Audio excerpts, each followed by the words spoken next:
We do know you're a Starbucks girl. Good morning. Got the Starbucks buzz on. They woke me up and said, stop getting fat, stop sleeping 8 hours, it's time to be a pop star again. Slap, slap, slap, slap. You know, we were talking about this earlier this morning. You came out of the box with an album that sold 5 million plus copies. Yeah, no pressure, huh? Yeah. Some people are very fortunate. They're very happy to have one big hit single when they just burst onto the scene. But you had I'm greedy. four. Greedy. You had 4 monster hits. Yes, greedy. That's what it would be. Was it? I feel like I have a lot of reverb on my voice. I feel like I'm like speaking to you in the Notre Dame. Really? Yes. Yeah, we're used to it. We feel weird when we don't have it. Oh, right. You know, We like need the it rest every of the day. day. All right. Like, To make you sound prettier. Where's my reverb? The tricks. When did you decide you wanted to be an entertainer? Well, I guess I was 9 years old and I started singing. I started singing in church. My parents are both traveling ministers. And so I was singing Oh Happy Day and His Eyes on the Sparrow. I was studying Lauryn Hill on Sister Act 2. Like everything she did, I was like, oh my God, I love her. And that was kind of like my one magic trick I would pull out and everybody would stop what they were doing. And I was like, I have everybody's attention. Yep. Now I will use this to manipulate you for the rest of your lives. When I knew I could be powerful. That was a great feeling, right? It was a great feeling. It was so fulfilling. and it seemed as though you waited until you knew you were loaded and ready to go, and you had all that great music, and you pretty much knew what you were doing. A lot of people they start early, and they really don't have their footing yet. Yeah. Well, it was interesting. The process of me with making the first record took 5 years. It took 3 record labels. It took a lot of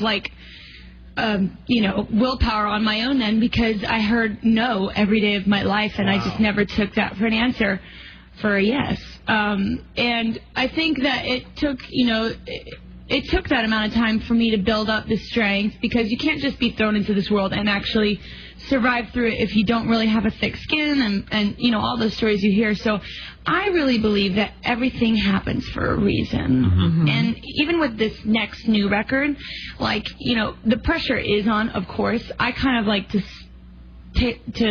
not really think about the pressure. I told the record label and I told the people around me, I said, don't tell me when to deliver the record. I will let you know when I have my crown. Mm-hmm. Right now I have a lot of jewels, but I don't feel like I have my crown. And I found my crown. Now I got a great one. Nice. That's the way to go at it. How did you get that out of... I know you came from a really religious kind of gentle background. How do you get that I wouldn't call it gentle. It was definitely like fire and brimstone. That's probably why today I'm still sparky. So that's how you got your strength then, in a way. Yeah. My parents are, they have an interesting background before they, became Christians and... they're interesting characters themselves. They are completely characters. And, I was talking to you before about your kids, how as far as you run, you become them. Yeah. You're still turning into your parents every single day. It's true. No matter how much you don't whether you like want it. to or not. I know. Yeah. Now, we just heard that you're going to be performing at the MTV Movie Awards on June the 6th, and you always do these big musical numbers. Something planned for that? No, just kind of like boring, nothing. Low-key, Yeah, that's you. Whatever. It's just, ruffle shirt. It's only like my first performance for this record, so it's probably, I just wear jeans and a T-shirt. The new album... He believes me. Yeah, all right. Moving on to the next subject. The new album drops August 24th. It's called Teenage Dream, and of course you have a great cover. Thank you. On the it's like album. Betty Page from 3010. With blue hair. Yeah, with blue hair. Yeah. I'm a Smurf. Is it hard to keep surprising people with, goofy stuff and that look that you do? Well, I'm just going to start getting naked on this record. You should the whole start time. doing that I'm just during going to give it radio all interviews. away. Cool. Yes.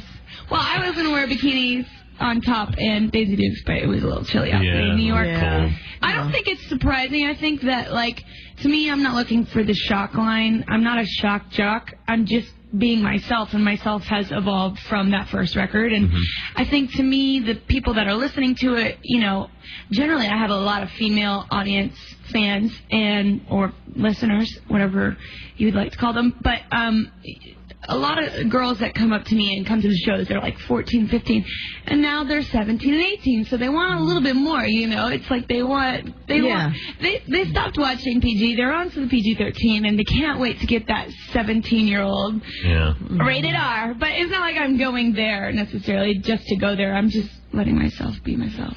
Feeling more comfortable with yourself. Yes, ma'am. Letting herself be herself, Todd. I heard it. That is the deal. I love your fashion style too. Thank you. I got to tell you, on top of your amazing ability as an artist, I just think that's one of the things that makes you so much fun to watch. Thanks. Where'd that come from? Well, you know, maybe it came from my father initially, because whenever he would preach, he would wear the craziest socks. Like, he'd have like this cool suit, and he'd pull up his slacks, and you'd see like these like hot pink polka dot socks. Wow.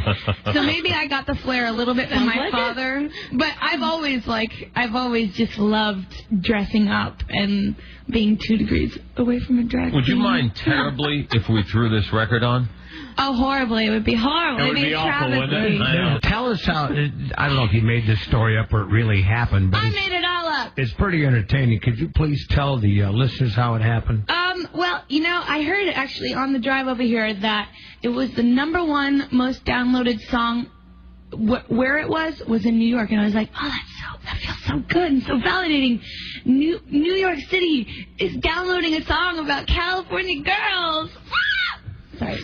No, I wrote it because, well, I on tour last year, I was coming out to, you know, that California Girls song that the Beach Boys does, Wish They All Could Be California Girls, which is probably in my top 5. I mean, influence songs, love that song. And I am from Santa Barbara, from California, and I love being in New York. But From the hood in Santa Barbara. I love repping the West Coast, and I felt like it was weird for me to be in Los Angeles, you know, out with my friends and seeing them put their drinks up into the air when they're hearing Empire State of Mind. I'm like, what about California? What about the Golden Coast?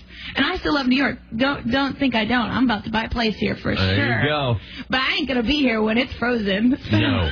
I'll be in California laying out. Just like y'all should be. Right. So you heard Empire State of Mind. Everybody was toasted, and you said, wait a minute, I need to do a song about California. Yeah, I just thought it was perfect timing, and I think that it really brings it back to me and who I am. But don't you have a doll that's coming out, though, don't you? Actually, it came out a little while ago. Actually, about a year ago, somebody wanted to make me into a doll, and they made 500 of them. Because I happened to use their dolls in my You're So Gay video, and so they made me a doll. Is it that would be my ultimate thrill. I have one at home, and I don't put any clothes on her, and I just keep her on the mantelpiece naked for everybody that comes by. So you can have that with Mark and be like a little sort of Ken doll thing and still be genetically accurate. Yeah.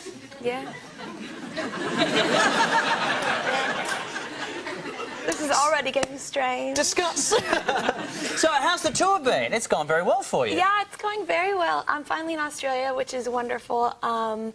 I've been touring on the Hello Kitty tour for about 6-7 months now. But just, I mean, I feel like a door-to-door salesman with this first record. I feel like I've met so many people and been able to win them over on an individual basis. And I feel like I'm really connecting with the fans. I feel like I'm making just such a huge connection in general being on tour, and so it's great to be here. Katy, I had a door-to-door salesman come to my house today. He looked nothing like you. Now, we are very pleased that you'll be performing for us later on tonight. Yeah. And waking up in Vegas, and I hear that that's loosely based on an incident that happened to you. Well, have you done the Shotgun Vegas wedding? Yeah, but it's not for real. I got fake married. I'm a big practical joker, like you are. And when I was 21, my boyfriend and I at the time, I live in LA, so it's very easy to get to Las Vegas because it's only a 4-hour drive. And so we drove to Vegas on a whim, and we decided we were going to pull a prank by getting fake married. And that means we went to the wedding chapel. We asked the minister to take pictures with us as though we got married, and we got a fake certificate with like a fake certificate number. And so we scanned the certificate and the pictures to my parents, and they totally freaked out, naturally. And So now, is that insulting to the man in question reaction when you've gone, haha, we got married, and your parents have gone, oh dear God, instead of, oh, that's lovely? I mean, I was only 21 at the time, and you know, it was right before I was in the middle of like making a record, and so they're like, oh no, she's gone and thrown it all away. She just did a shotgun wedding in Vegas, and we let them sit on it for like 24 hours, and then we're like, ha, this is just a joke. Now, your parents, as much as we've talked about this before, because they're ministers, they're pastors, but they themselves, before all of that, had a pretty wicked sense of humour. They were almost rock stars in their own right. They still do. I mean, but they definitely needed to find the Lord. But didn't your mum dated Jimi Hendrix for a while? No, she never dated him. She just went out on a date. Still? I could have been a Hendrix. I tell her that all the time.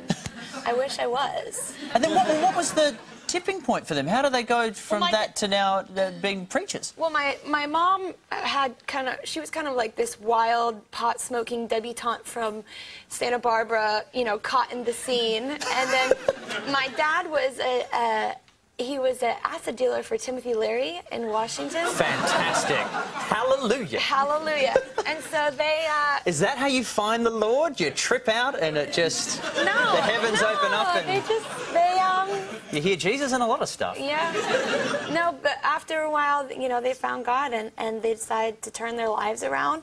Rather than doing drugs and kind of, you know, wasting their life away, they decided to help out other people, and they've been in the ministry for like 34 odd years now. And they still travel around just as much as I travel around. I mean, last week or a couple weeks ago, they were in China, and they're really good people. And my dad has a lovely sense of humor. He just started getting tattoos, and he's like 61 now, I think. Wow. Yeah. What did he get?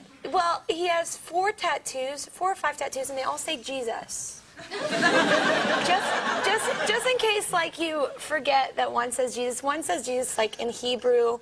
One says it in, like, this calligraphy, and then one's like a Japanese symbol, Jesus, you know. he got tramp stamped on his back.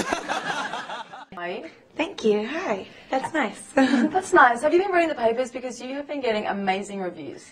I read one review, and it was really nice.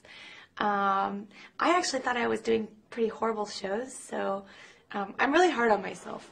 But I thought it was really nice. They gave me one really of them good said compared you to Blondie. Oh, really? Yeah, that's a pretty cool. big compliment. Yeah, that's huge. It's pretty amazing. And it wasn't just me and Rove giving you these compliments. That's We've huge. obviously always giving you big reviews. You're doing really well now, but didn't you release a CD like almost 10 years ago? Wasn't that your first CD? Yeah, I mean, I released a gospel record when I was 15 because I grew up in, you know, a household where all I ever did was listen to gospel music, and my parents are both traveling ministers, and so that was kind of like my first introduction